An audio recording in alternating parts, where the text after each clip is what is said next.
Welcome back to another episode of Kate and Isaiah Living Large. I'm Isaiah. And I'm Kate. And on this episode, we're going to talk about reactions to weight loss. And we are being joined again by Rachel. Welcome back. Before we begin, it is the first week in May. It is the first week in We May. are in May. We are almost at beer run time. How you feeling? Not great. You? I am terrified. Yeah, I got winded walking from my car to the door the other day and was like, ooh, this isn't just the knees. Oh, no. How much of a run are we talking here? It's a 5K. It's a 5K beer run. It starts at Moosehead and goes to the Diamond Jubilee uptown. Okay, yeah. And we have a long storied history with this run. We don't run ever. Yeah. Like that's never a thing. Running is a term that is used. We walk, and the first year I did it with Isaiah, I had done it a couple times before, but the first year I did it with Isaiah, we finished painstakingly, and it was the first year we started this podcast. And I'd have to take a break like every 10 minutes, and probably more. But like, I need to sit down, and then I go, Isaiah, you can go without me. I'll catch up. Just, I don't want to hold you back. Just go. And he'd be like, I'm not leaving you behind. Like, just stop. Like, and then I'd be like, I need to take a break, but you can go. Just go on without me. It's fine. I'm not leaving. I was like, okay, fine. And then we made it to the end of the race. We came in dead last, but we finished, and that was cool. The next year, we were all like gung ho, but I'd started a new job, wasn't going to the gym anymore. Was like not in good stead. Similar to today, and we started the race, and I made it like halfway across the Reversing Falls Bridge, and was like, I don't even know if and I was like, that's like what I say in the joke that I make about it, but I don't even know if I made it that far, if I'm being honest. I was like, no, I can't. I actually can't do this. This isn't me just being a baby like last year. I'm done. And I called a friend. And she came and picked me up. And Isaiah finished. It did. And then I got her to drop me off like at Water Street, and then I finished from there. And I actually have one of my first decent comedy bits is this whole scene. Like, anyway. And then last year, I was actually in pretty good stead leading up to it. I'd been going to the gym. I'd been doing really well. Like, everything had been going well. Isaiah was doing really well, and like leading up to it, and things were looking really good. And then I sprained my knee. Oh man! Like 2 weeks before, 3 weeks before, and I was going to physio and stuff. And I kept it was like a game day decision. I was like, I think I might try. I think I might just push through it. And then I just made the like responsible decision to be like, no, don't further injure yourself. No, don't walk 5K. That was the year it rained. It rained a couple of the years. Did it? Yeah, it rained our first year too. I don't remember it raining. And so Isaiah did it and did a great job, and he actually did it in under an hour, which was my whole big goal. Was like, we've got to do it in under an hour, Isaiah. We got to do it this way, because I'm like both competitive and that. So, I'm like, no, we got to set a goal and we got to do this. And to the point, like 4 weeks ago on this podcast, I was like, the only success is finishing this 5K in 8 weeks. And Isaiah was like, well, like, would you feel like you were successful if you made it to like the beginning of the Harbor Passage? The only success is finishing. And now I'm like, no. I don't think this is gonna happen for me. But there's still time.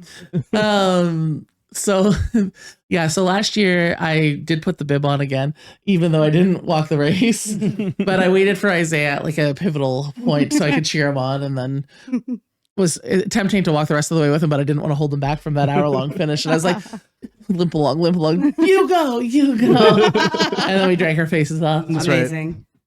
Wait, that's what it's all about, right? And then this year, when we bought it early. Like, I bought immediately after Christmas this year, because I was like, this is the year we're definitely doing it.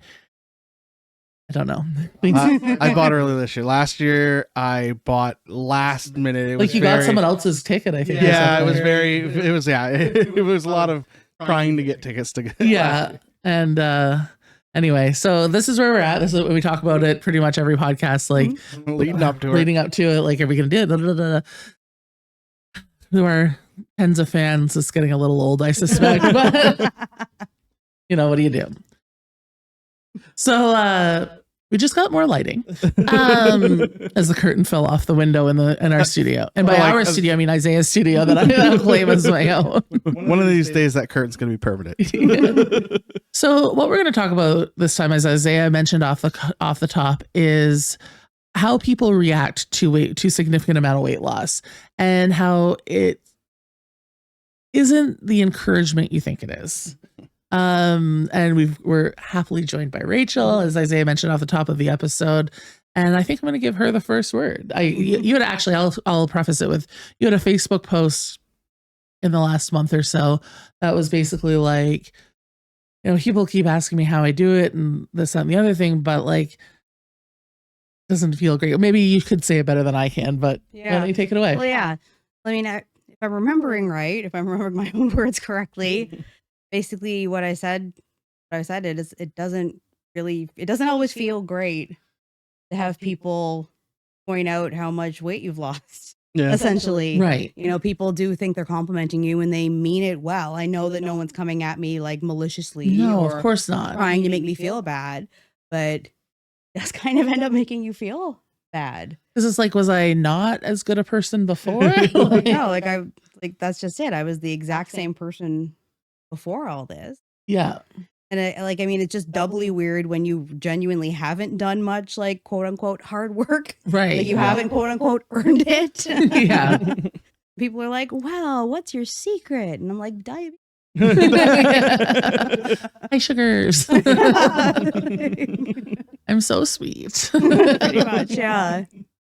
No, and I mean, it's just kind of a fraught thing, and I don't think you can really understand it unless you've been there yourself. Honestly, I 100% agree with you, because even when I have lost weight, the worked real hard kind of ways, like, and which became quite fun when I was in the middle of them, you know, going to I found a couple of really great gyms in the last 5 or 6 years. And this is after, you know, 40 years of, no, not 40, 30 years of like everything under the sun. Yeah. From Weight Watchers to cabbage soup diets to fasting to lemonade and cayenne pepper to that one. Oh my God.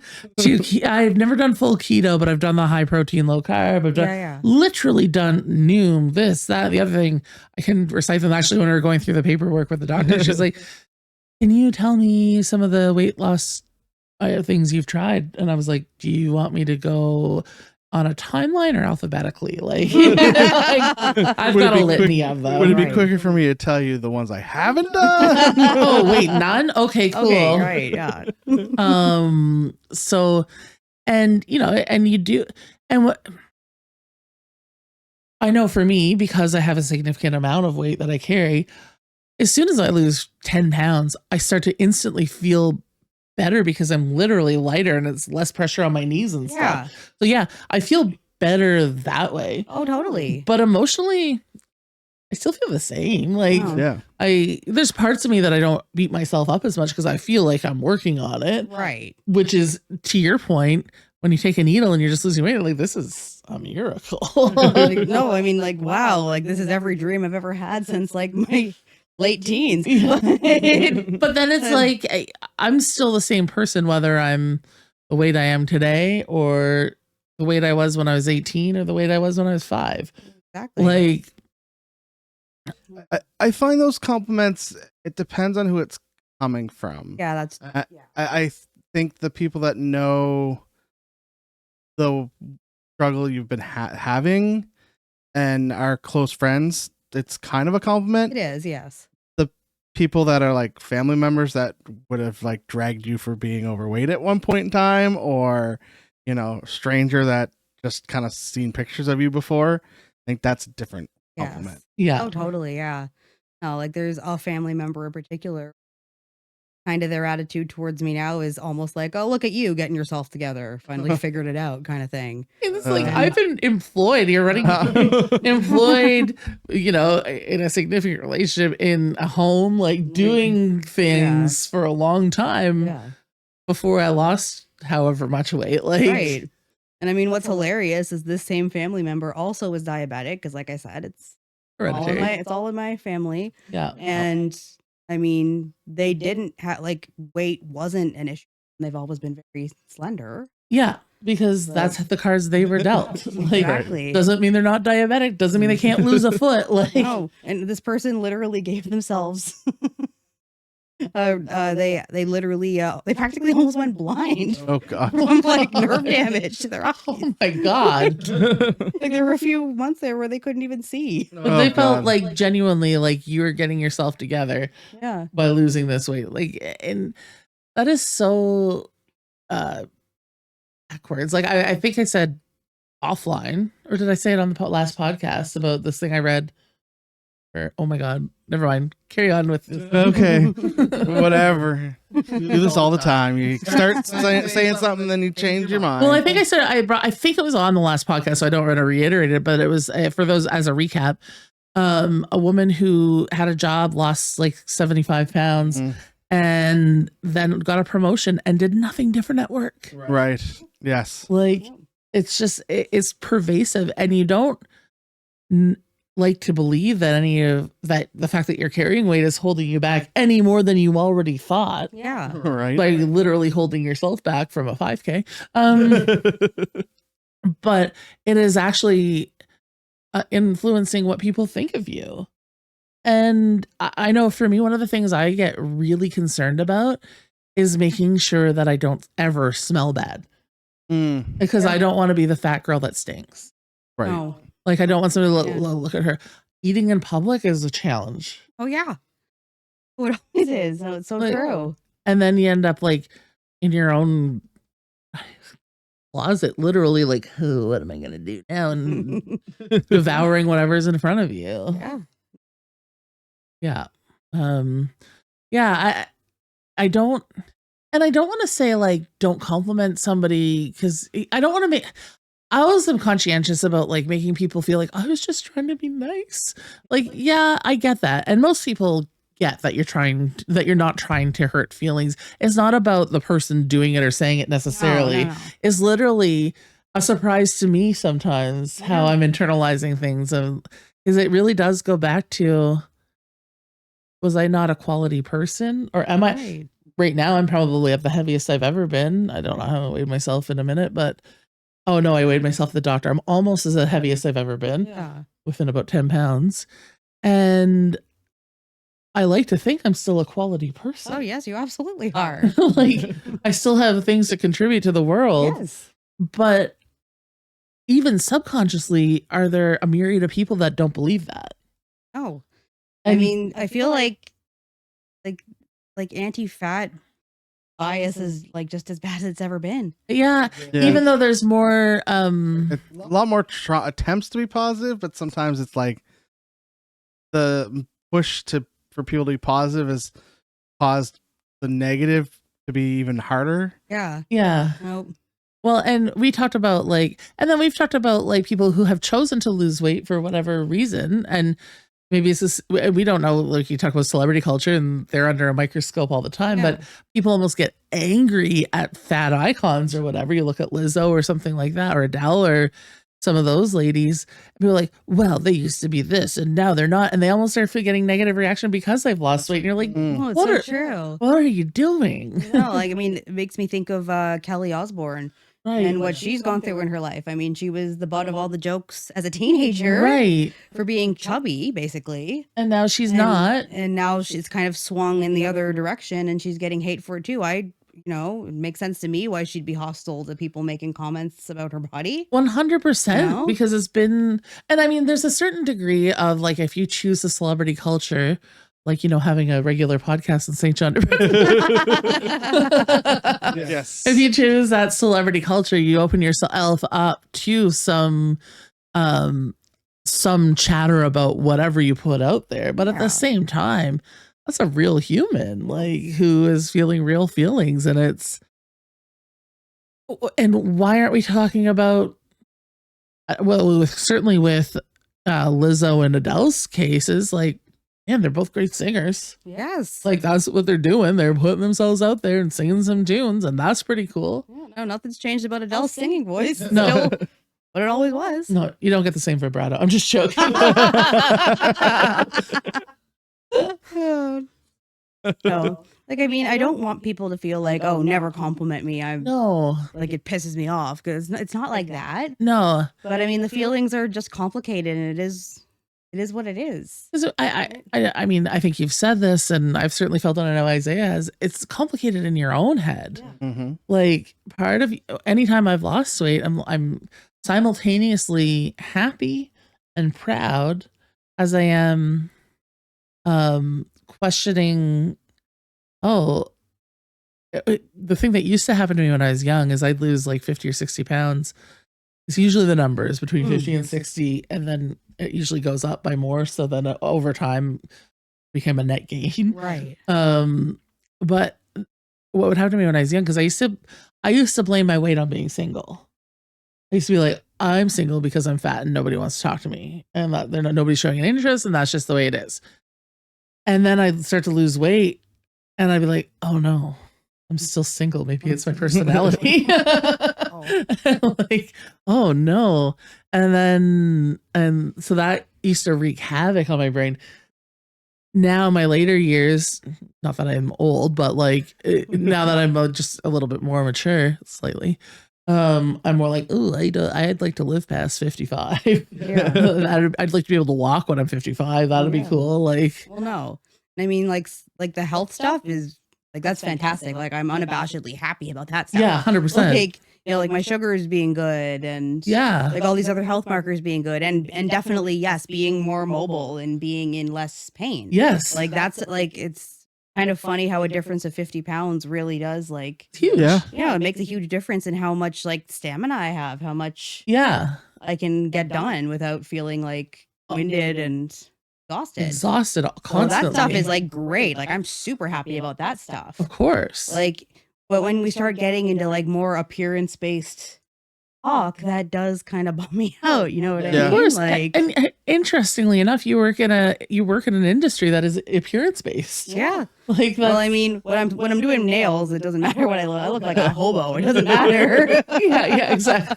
But when I'm selling beauty products to people, yeah, it's a little different. Yeah.